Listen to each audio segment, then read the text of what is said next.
नमस्कार मेरे प्यारे दोस्तों।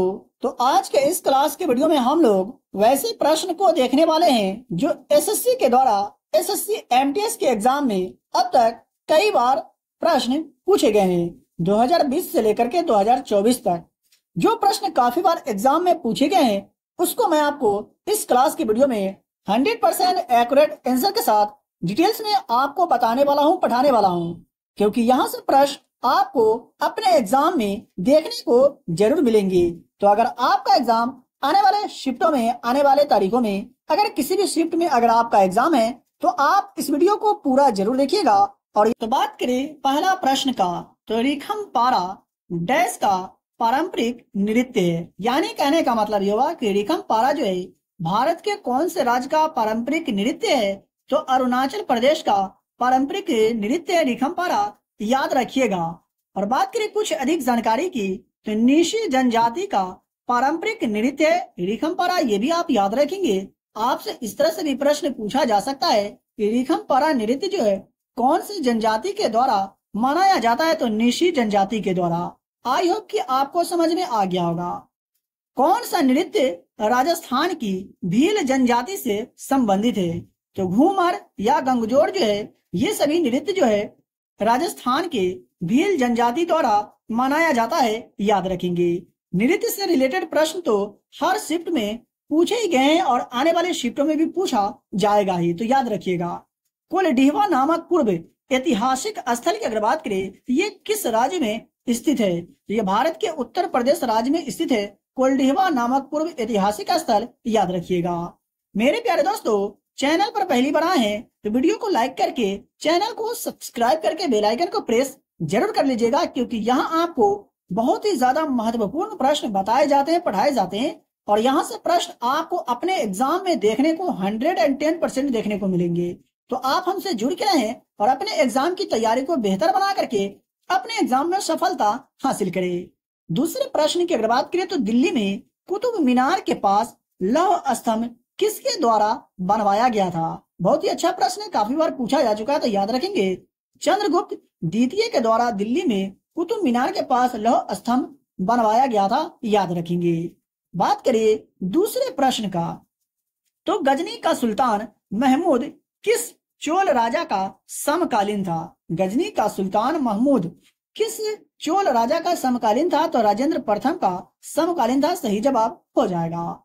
खिलजी वंश की अगर बात करें तो इसने दिल्ली पर कब से कब तक शासन किया? तो 1290 से 1320 ईस्वी तक खिलजी वंश ने दिल्ली पर शासन किया था, याद रखिएगा।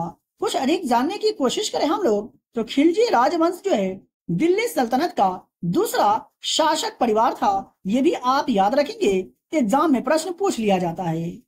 दूसरे प्रश्न की अगर बात करें तो संविधान सभा का संवैधानिक सलाहकार कौन था? तो याद रखेंगे डॉक्टर BN राव संविधान सभा का संवैधानिक सलाहकार था। बात करें भारतीय संविधान सभा के अस्थायी अध्यक्ष कौन थे? तो डॉक्टर सच्चिदानंद सिन्हा। और अस्थायी अध्यक्ष कौन थे? तो डॉक्टर राजेंद्र प्रसाद, ये भी आप याद रखेंगे। और 1946 में भारतीय संविधान तैयार करने में डॉक्टर BN राव को संविधान सभा का संवैधानिक सलाहकार नियुक्त किया गया था। बात करें दूसरे प्रश्न का, तो भारत में संघीय व्यवस्था की अवधारणा किस देश के संविधान से ली गई है? तो भारत में संघीय व्यवस्था की अवधारणा की अगर बात करें तो ये कनाडा के संविधान से लिए गए हैं, याद रखेंगे, सही जवाब हो जाएगा कनाडा। बात करें दूसरे प्रश्न का, तो अंडमान और निकोबार द्वीप समूह को अलग करने वाले जल मार्ग जो है कौन सा है? तो 10 डिग्री चैनल जो है अंडमान और निकोबार द्वीप समूह को अलग करने वाले जल मार्ग है। और बात करें 8 डिग्री चैनल का, तो 8 डिग्री चैनल जो है मालदीव और भारत के बीच समुद्री सीमा 8 डिग्री चैनल से होकर गुजरती है, इसे भी आप याद रखेंगे। बात कर ली नेक्स्ट प्रश्न का, तो कौन सा अनुच्छेद है जो उपराष्ट्रपति के चुनाव से संबंधित है? तो भारतीय संविधान का अनुच्छेद 62 की अगर बात करें हम लोग दोस्तों, तो उपराष्ट्रपति के चुनाव से संबंधित है।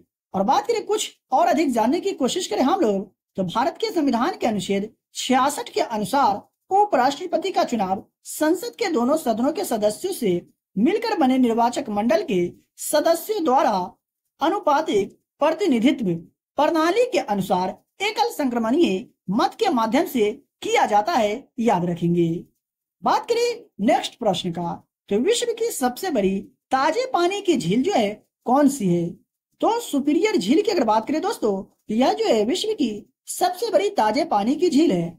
आपको कमेंट बॉक्स में कमेंट करके यह बताना है कि भारत की सबसे बड़ी खारे पानी की झील जो है कौन सी है, और यह संयुक्त राज्य अमेरिका और कनाडा की सीमा पर स्थित है। ये आप याद रखेंगे, एग्जाम में प्रश्न पूछ लिया जाता है। दूसरे प्रश्न की अगर बात करें तो खादर और बांगर जो है ये किस मृदा के प्रकार है? तो जलोढ़ मृदा के प्रकार है, याद रखेंगे, खादर और बांगर मिट्टी। काल बैसाखी, यह प्रश्न तो काफी बार एग्जाम में पूछा जा चुका है, तो याद रखिएगा, काफी महत्वपूर्ण प्रश्न है। काल बैसाखी डैश में चलती है? तो यह भारत के पश्चिम बंगाल राज्य में चलती है काल बैसाखी। और इनसे रिलेटेड कुछ जानने की कोशिश करें हम लोग, तो पश्चिम बंगाल में हिंसक झोंकों और भारी बारिश से जुड़े स्थानीय तूफानों को काल बैसाखी के रूप में जाना जाता है, याद रखिएगा, भूलिएगा नहीं। दूसरे प्रश्न की अगर बात करें तो हिंदुस्तान कॉपर लिमिटेड यानी HCL को वर्ष डैश में शामिल किया गया था? तो वर्ष 1967 में हिंदुस्तान कॉपर लिमिटेड को शामिल किया गया था, 1967 में। और HCL की अगर बात करें तो यह भारत सरकार के खनन मंत्रालय के प्रशासनिक नियंत्रण के तहत एक सार्वजनिक क्षेत्र का उपक्रम है, याद रखेंगे। बात कर ले अगले प्रश्न का, तो 12वीं पंचवर्षीय योजना की अवधि क्या है? तो 2012 से 2017 तक 12वीं पंचवर्षीय योजना का कार्यकाल रहा, याद रखेंगे। पंचवर्षीय योजना से भी रिलेटेड प्रश्न पूछ लिए जाते हैं। तो इसकी शुरुआत कब हुई? तो 1951 में, ये भी आप याद रखेंगे। और इसका कार्यकाल भी पूछ लिया जाता है कि पहली पंचवर्षीय योजना का कार्यकाल बताएं, तो 1951 से 1956 तक पहली पंचवर्षीय योजना का कार्यकाल रहा, याद रखेंगे।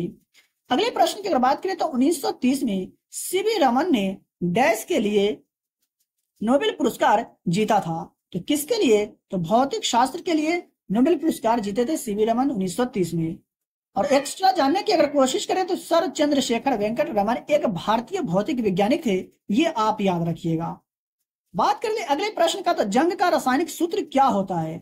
तो Fe2O3 इंटू XH2O जंग का रासायनिक सूत्र होता है, याद रखेंगे। और जंग को आयरन ऑक्साइड या फेरिक ऑक्साइड भी कहा जाता है, याद रखिएगा। दूसरे प्रश्न की अगर बात करें तो हल्दी में कौन सा तत्व पाए जाते हैं? या जो प्रश्न से पहले जो एग्जाम हुए थे 30 सितंबर या 1 अक्टूबर के शिफ्ट में यहाँ से प्रश्न पूछा गया था कि हल्दी में कौन सा तत्व पाए जाते हैं, तो करक्यूमिन तत्व जो है ये हल्दी में पाए जाने वाला तत्व है। दूसरे प्रश्न की अगर बात करें तो प्रसिद्ध महाबोधि मंदिर ये कहाँ स्थित है? तो बिहार के बोध गया में स्थित है प्रसिद्ध महाबोधि मंदिर, याद रखेंगे। सही जवाब हो जाएगा बिहार के बोध गया में स्थित है प्रसिद्ध महाबोधि मंदिर। दूसरे प्रश्न की अगर बात करें तो किसे कोशिका का पावर हाउस कहा जाता है? तो किसे कोशिका का पावर हाउस कहा जाता है? तो माइटोकॉन्ड्रिया को कोशिका का पावर हाउस कहा जाता है। यह भी प्रश्न एग्जाम में काफी बार रिपीट कर चुके हैं, याद रखेंगे, बहुत बार पूछा जा चुका है। और कोशिका का बिजली घर भी कहा जाता है माइटोकॉन्ड्रिया को, ये आप याद रखेंगे। तो मेरे प्यारे दोस्तों, वीडियो पसंद आया हो तो वीडियो को लाइक करें, चैनल पर पहली बार आए तो चैनल को भी सब्सक्राइब करके बेल आइकन को प्रेस जरूर कर लीजिए। और इस वीडियो को अपने उन दोस्तों तक शेयर जरूर करें जिनका एग्जाम आने वाले शिफ्टों में आने वाले तारीखों में है। PDF के लिए वीडियो के डिस्क्रिप्शन में दिए गए टेलीग्राम चैनल लिंक को ज्वाइन करें और फ्री में PDF प्राप्त करें। तो चलिए मिलते फिर से एक नए वीडियो में।